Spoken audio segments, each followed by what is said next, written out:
মিনা, আমি জাদুর সোনার গহনার গাছ। এখন থেকে তুমি যত ইচ্ছা তত গহনা পরতে পারবে। আর তুমি এই গাছের গহনা বাজারে গিয়ে বিক্রিও করতে পারবে। তুমি তোমার বাবার চিকিৎসাও করাতে পারবে।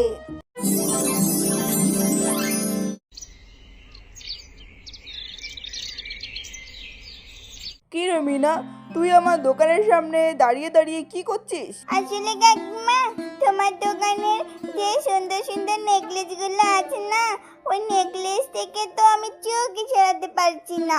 মিনা, তাহলে তুই তোর মাকে গিয়ে বল তোকে একটা সোনার নেকলেস কিনে দেওয়ার জন্য। এভাবে দাঁড়িয়ে দাঁড়িয়ে থাকার তো কোনো দরকার হয় না, বল। আমি আমার বাবা মাকে বলবো আমাকে একটা সোনার নেকলেস কিনে দেওয়ার জন্য। আচ্ছা ঠিক আছে, এবার তাহলে তুই আমার দোকানের সামনে থেকে যা। আমাকে আরেকটা কাস্টমার ধরতে হবে, না হলে আমি তোর জন্য অন্য কাস্টমারের সাথে কথা বলতে পারবো না। যা মিনা, তাড়াতাড়ি যা।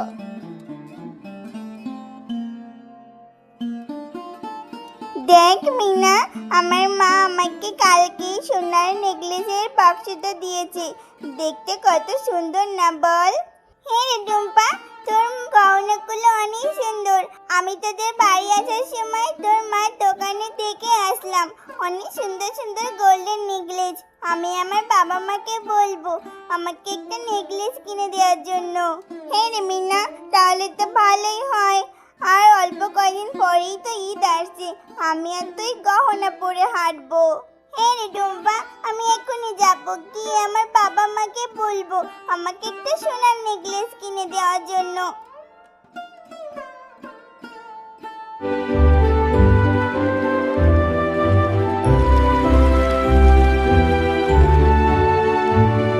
মা, বাবা, তোমাদের কাছে আমার একটা আবদার আছে। সামনে তো ঈদ আসছে, তোমরা আমাকে একটা সোনার গহনা কিনে দিবে? সোনার নেকলেস? ও তো অনেক টাকা দাম মিনা। আমাদের সংসারে তো অনেক অভাব যাচ্ছে। তোর বাবা যে কটা টাকা রিক্সা চালিয়ে আয় করে তাতে তো আমাদের সংসারে চলে না। তোকে কি করে সোনার নেকলেস কিনে দেবো রে মা? আর সোনার নেকলেস আমি কোনোদিন তো দোকানে যে দামও শুনিনি। আমি এদিকে যে বুঝি না, আমার সোনার নেকলেস লাগবে। টুম্পা, পিঙ্কি ওরা কত সুন্দর সুন্দর সোনার নেকলেস পরে। আমারও অনেক ইচ্ছা করেছে একটা সোনার নেকলেস পরতে। আমি কিছুই জানি না, আমাকে একটা সোনার নেকলেস কিনে দাও, আমার লাগবেই। মিনা, সোনার অনেক দাম। আমাদের মতো গরিবেরা এই সোনার গহনা পরতে পারে না। ওটা তো শুধু বড় লোকের কাছে অনেক টাকা আছে, তাদের টাকার অভাব নেই, তারা সোনার গহনা পরতে পারে। আমাদের তো সোনা কেনার মতো সামর্থ্য নেই রে মা। মা, তুমি আমাকে ছোট থেকে একটা সোনার হার কিনে দাও না। আমি যে আমার বন্ধু বান্ধবীদের সাথে কথা বলেছি যে এবার ঈদে ওদের সঙ্গে সোনার গহনা পরে হাঁটবো। আমাকে একটা ছোট্ট দেখে গহনা কিনে দাও না মা তুমি। গিন্নি, কেন তুমি আমার মেয়েটার সাথে এরকম করছো? ওকে একটা গহনা কিনে দাও। আজকে আমি সারাদিন যে টাকা রোজগার করব তা তুমি কোনো কাজে ভাঙবে না। তুমি ওই টাকা দিয়ে আমার মেয়ের জন্য একটা গহনা পাগিনি মামির দোকান থেকে। হয়েছে, তোমরা বাপ মেয়ে মিলে পাগল হয়ে গেছো। এই কটা টাকা দিয়ে সোনার গহনার কিছুই হবে না। কম করে হলেও আমার মেয়েকে একটা সোনার গহনা কিনে দিবে। হবে, এই টাকা দিয়েই হবে। কি মজা, আমি আজকে সোনার গহনা পরবো। আমার আজকে অনেক মজা লাগছে। এই যে মিনার মা, এখানে 1000 টাকা আছে। তুমি যাও বাঘিনী মামির দোকান থেকে আমার মেয়ের জন্য ছোট থেকে একটা গহনা কিনে দাও। 1000 টাকা? 1000 টাকা দিয়ে তো কিছুই হবে না। সোনার গহনার তো অনেক দাম। আমি কিভাবে 1000 টাকাতে সোনার গহনা কিনে আনবো? আরে গিন্নি, আগে তুমি গিয়েই দেখো, যদি কম হয় তাহলে আমি আরো টাকা রোজগার করে এনে দিব।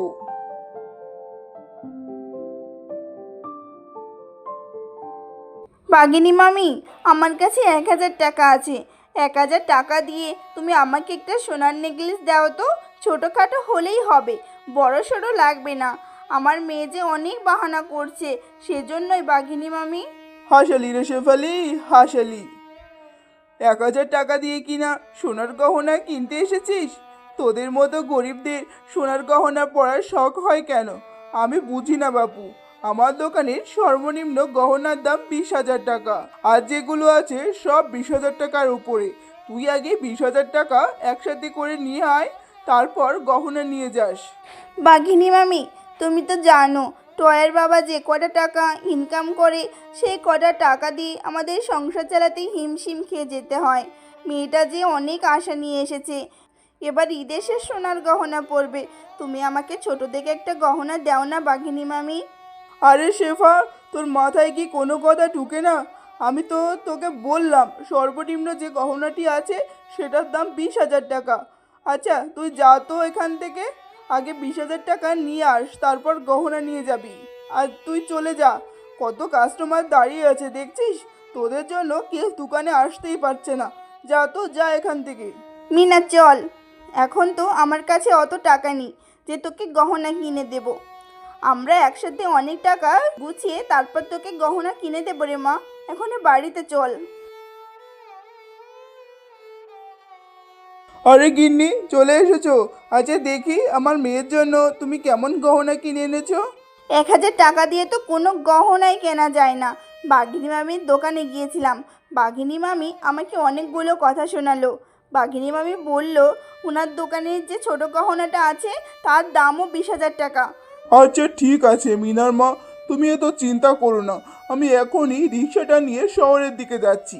ওখানে তো অনেক মানুষ যাতায়াত করে, আমার মনে হয় ভালো টাকায় ইনকাম হবে। এ মাসে সব টাকা গুছিয়ে আমি আমার মেয়ের জন্য ঈদের আগে একটা গহনা কিনে দেব। তোমার কোনো চিন্তাই করতে হবে না। এরপর মিনার বাবা শহরে গিয়ে রিক্সা চালানোর সময় একটি বড় গাড়ির সঙ্গে অ্যাক্সিডেন্ট করে। মা, বাবার কি হয়েছে? বাবার শরীরে এত ব্যান্ডেজ কেন? তোর বাবা শহরে রিক্সা চালানোর সময় একটা বড় গাড়ির সঙ্গে অ্যাক্সিডেন্ট করেছে রে মা।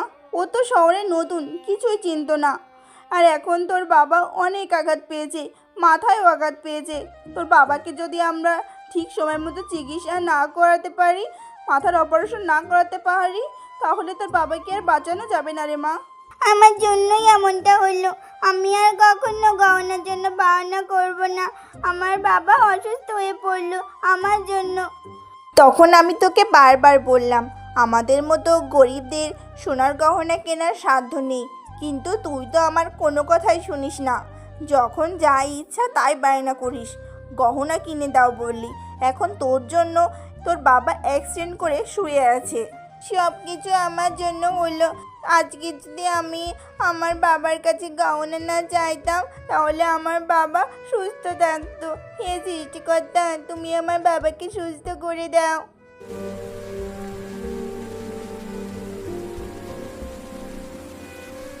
এই যে মেয়ে, তুমি এখানে বসে কান্নাকাটি করছো কেন? কি হয়েছে তোমার? তুমি আমাকে বলো। এরপর মিনা পরীকে তার সঙ্গে ঘটে যাওয়ার সমস্ত ঘটনা খুলে বলে। ও আচ্ছা, এই ব্যাপার। এই নাও, আমি তোমাকে একটা চারা গাছ দিচ্ছি।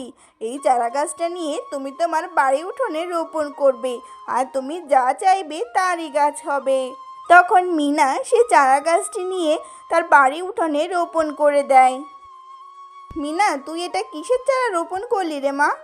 মা, আমাকে এই চারাটি পরি দিয়েছে, বলেছে এটা আমাদের বাড়ি উঠানে রোপণ করার জন্য, তাহলে আমার পরিবারের সকল সমস্যার সমাধান হয়ে যাবে। মিনা, একে আমাদের সংসারে কত সমস্যা চলছে, তার উপর তুই কি পাগলামি শুরু করলি রে মা? মা, কাল সকালেই দেখা যাবে কি হয়।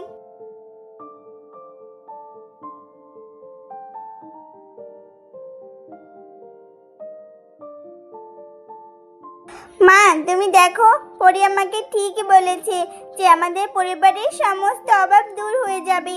দেখো, সোনার নেকলেসের গাছ হয়েছে। এটা কি করে হলো রে মা?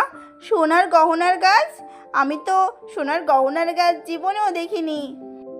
হ্যাঁ মিনা, আমি জাদুর সোনার গহনার গাছ। এই গাছের গহনা কখনোই শেষ হবে না। তুমি এখন থেকে এই গাছ থেকে যত খুশি তত গহনা পেড়ে পড়তে পারবে, আর তুমি এই গহনা বাজারে বিক্রিও করতে পারবে, আর তোমার বাবার চিকিৎসা করতে পারবে। তাহলে তো ভালোই হয়, এই গাছ থেকে গহনা নিয়ে বিক্রি করে মিনার বাবার চিকিৎসা করাতে পারবো। হে সৃষ্টিকর্তা, তুমি যাই করো আমাদের জন্য ভালোই করো। হ্যালো বন্ধুরা, আমাদের আজকের গল্পটি তোমাদের কাছে কেমন লাগলো তা জানাতে ভুলো না কিন্তু। আর যদি ভালো লাগে তাহলে তোমরা লাইক, কমেন্ট অ্যান্ড শেয়ার করো, আর সাবস্ক্রাইব করে আমাদের সঙ্গেই থেকো। ধন্যবাদ।